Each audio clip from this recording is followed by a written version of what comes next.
We have more hacks, products, and routines than ever before to make cleaning easier, and yet somehow it feels more impossible to keep our house clean. I believe we've overcomplicated cleaning. There are too many products to sift through, too many fancy gadgets to inventory, care for, and manage, and there are too many hacks claiming to save us time, but they're really just taking more of it. There are also too many unrealistic expectations of what a clean home is, flashing across our screens, telling us this is how our home should look.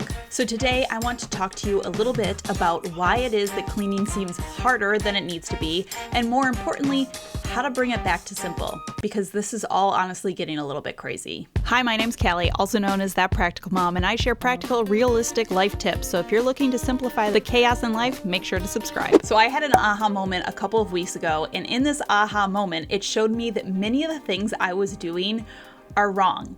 Some of the things that I've shared with you guys in the past because I really truly thought that they were making my life easier. I'm always learning and growing and making mistakes, and that's really what I want this channel to be, right? A place that we can sort of grow together, we can learn together, we can make mistakes, and I can come here and say, this is a mistake I've made. Now, there is a term called convenience illusion. The convenience illusion is this sort of false belief that adding more tools, different technology, different shortcuts are going to make tasks easier, when in reality, they often make things more complicated or more overwhelming or more time consuming. So it's the idea that something is sold as being convenient, but in truth is actually taking more of our time. And we live in a time where cleaning should be easier than ever, right? We've got specialty products for every surface. We've got gadgets that promise to save us time. We have apps that will literally schedule our chores for us, and an endless stream of online cleaning hacks. All of this convenience is actually making a lot of it more complicated. And the more solutions that we're piling on, the harder the actual job is feeling. And it's not that these tools or hacks are bad. I really don't think they are. The ones that I have shared over the years, I really do love. A lot of them I really do use when I clean my home. They're hacks that have made cleaning easier for me, but the slippery slope I have found about them is the sheer volume of them that we encounter on a daily basis these days. I feel like in the past, we maybe would have read one or two good cleaning hacks in a magazine, right? We were looking at home and gardens and we learned about vinegar and our laundry, but now we can see 30 or more cleaning hacks in a single 15-minute scroll on our phone. As of the last year, there are over 7 billion videos on TikTok alone with the hashtag cleaning hacks. Yes, billion with a B, and that is only on TikTok. And this overabundance of information tricks us into overcomplicating something that should be very simple. True convenience comes when we reduce and simplify. Okay, so back to my aha moment, because I realized I went down a little rabbit hole here. Okay, so a few weeks ago, my husband took our wet dry back upstairs to clean something in his office, and normally it lives in my kitchen, and I use it every day, multiple times a day to clean, and I have believed for ages that this cleaning tool makes my life easier. It makes it better. It makes it cleaner. If you've watched my videos for any period of time, you've probably seen it show up at some point. You've heard me rave about it. And after a day or two, I really needed to clean the floors. I had a baby in one arm. My toddler was playing over here. I didn't have time to haul upstairs to get the vacuum. And so I just grabbed my broom and mop that live behind our basement door, and I cleaned the floors. And it was kind of easier. And then I was confused. How is this simpler than my fancy gadget that's supposed to do it all for me? And then I sort of started to realize that yes, the wet vac handles both mopping and sweeping, but it's also kind of a pain. I have to take it apart almost every single night to rinse it out, or it smells and gets gross. It can't get into tight corners, so I still have to end up sweeping along the edges. Meanwhile, the broom just hangs on a hook when I'm done. The mop, I pour out the water, hang it up to dry. I toss the head in the laundry once a week, and they actually get into all the little cracks and crevices. So anyways, I kept going like this for a few days, using my broom and mop because the vacuum didn't make its way downstairs, and then I realized I didn't even really miss the wet, dry vac. And when it came back, I didn't start using it again. Cleaning my floors the old-fashioned way was actually easier and more effective. And this was sort of a tough pill to swallow because I had to admit I was wrong. And I'm not too proud to say it. Okay, I was wrong. I had hyped up this wet vac as being the best thing since sliced bread, but the truth was I'd let the illusion of convenience convince me it was easier, when in reality it wasn't. And that's when it hit me. We have made cleaning so much more complicated than it needs to be. Decades ago, people relied on a few multi-purpose staples, not shelves and shelves of specialized sprays for every surface, and they used simple, effective, easy tools. Commercial cleaning products didn't even really explode on the market until companies realized that they could sell niche products for every little thing that there was. Marketing agents are pros at the convenience illusion, making something seem necessary that isn't necessary. Let me give you a really good example. Consider Febreze. I heard about this in Jonah Berger's book, Contagious, a really great read. Initially, Febreze was marketed as an odor eliminator, but the sales were kind of struggling because people didn't use it enough. Because spoiler alert, you don't actually need it. But sales improved significantly when their marketing started positioning Febreze as a final step in your cleaning routine, a sort of little reward to use after you made the bed or finished the chores. It was like the final step of cleaning, and this created a really strong mental association between cleaning and then spraying Febreze, making it a habitual part of people's routines and making us think that our home was not clean until we sprayed it. It created a perceived need, adding steps or products that offered little to no functional benefit, but making us feel more effective. Another thing that I've personally noticed makes cleaning a lot more complicated in many ways is looking at cleaning as a massive binge cleaning. I've talked about this before, but a lot of us don't view cleaning as small daily habits, but we look at them as these 2-hour-long marathons. The mess kind of piles up into this disastrous place where it can't be easily tidied, and then we have to spend the whole afternoon cleaning it. And this has made me stop to wonder a lot of times, how did we get here? How did we get to the place where cleaning didn't become these daily little tasks that we were just doing and was this big, huge marathon? And I think there's a couple factors at play. One, we own more stuff. I mean, we just do.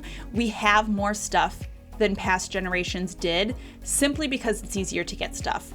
And so it is impossible to clean and organize clutter. So if you have too much stuff, you will forever and continually fail to stay tidy.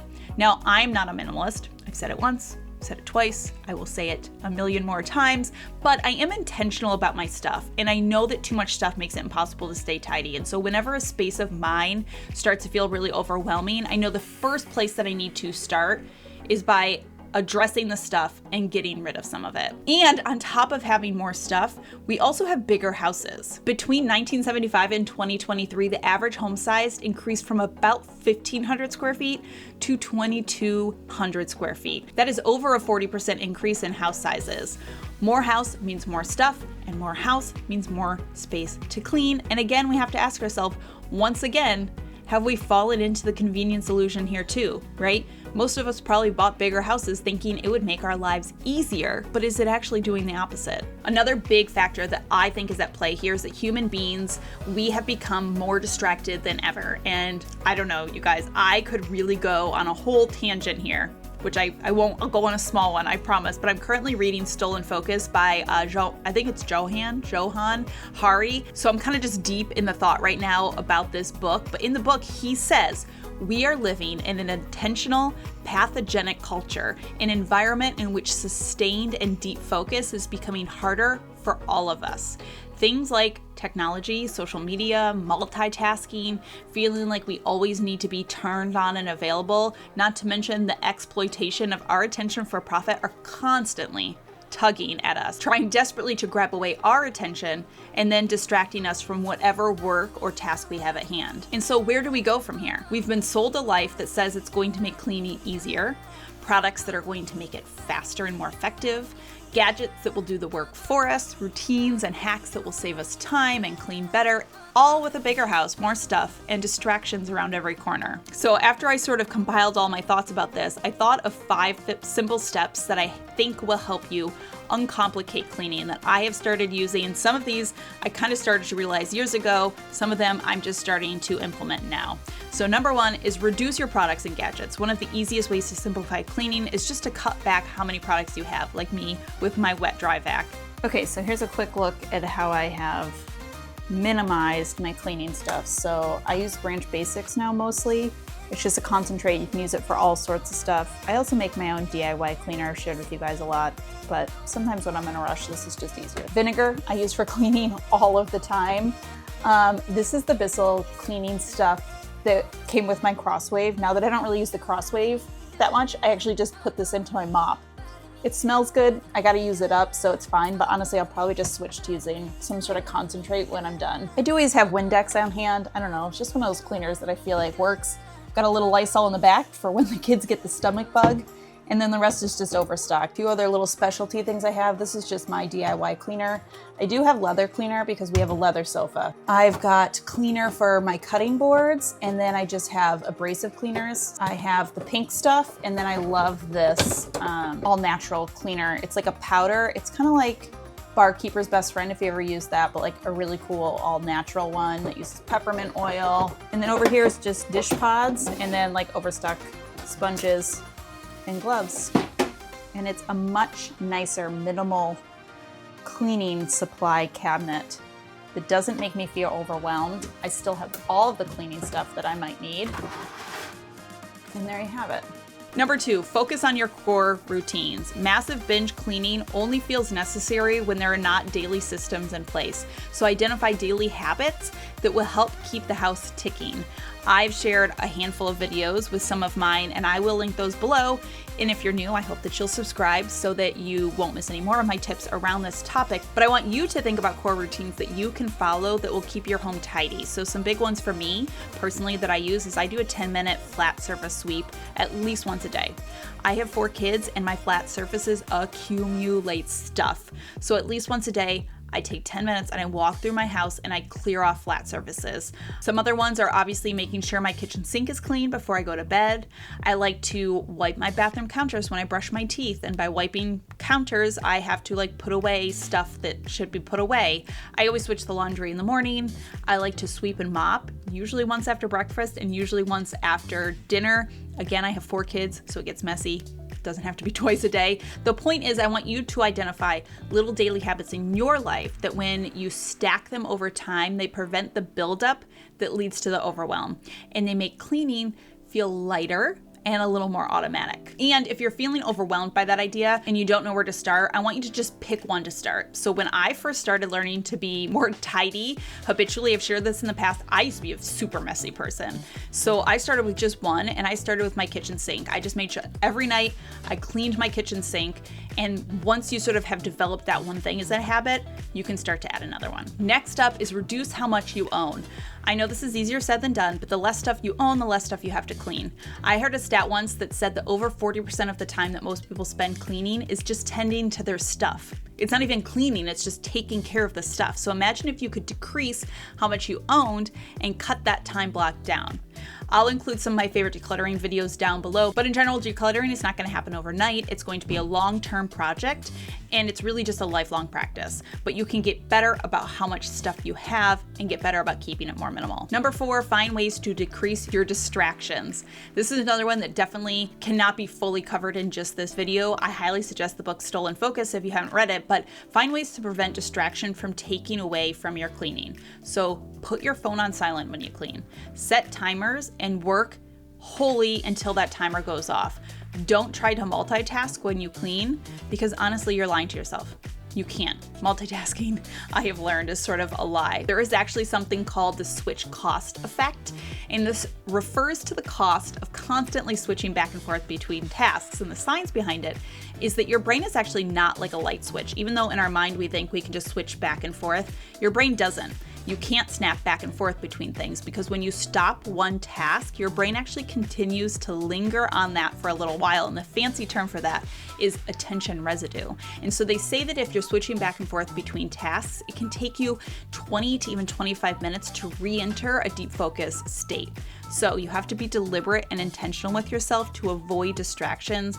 Don't think you can multitask. If you're going to tidy something for 15 minutes, devote yourself fully to that task for the 15 minutes. And last but not least, embrace good enough. I say this a lot, but social media has made us believe that our home needs to look magazine shoot worthy, but it doesn't, and it shouldn't. Your home should serve you and your family. You want to focus on function over picture perfect. You want to focus on easy to maintain over Pinterest worthy. So if cleaning has been making you feel a little overwhelmed lately, I hope that this video gives you a chance to sort of step back and see if maybe this is because you are also stuck in the convenience illusion too, like I have been, or maybe you're just overwhelmed by the distractions of everyday life. At least I hope that this video makes you take a little pause and consider reevaluating some of the things that you've been doing, and if maybe there is a less complicated way that you can do it so that we can uncomplicate our lives one thing at a time.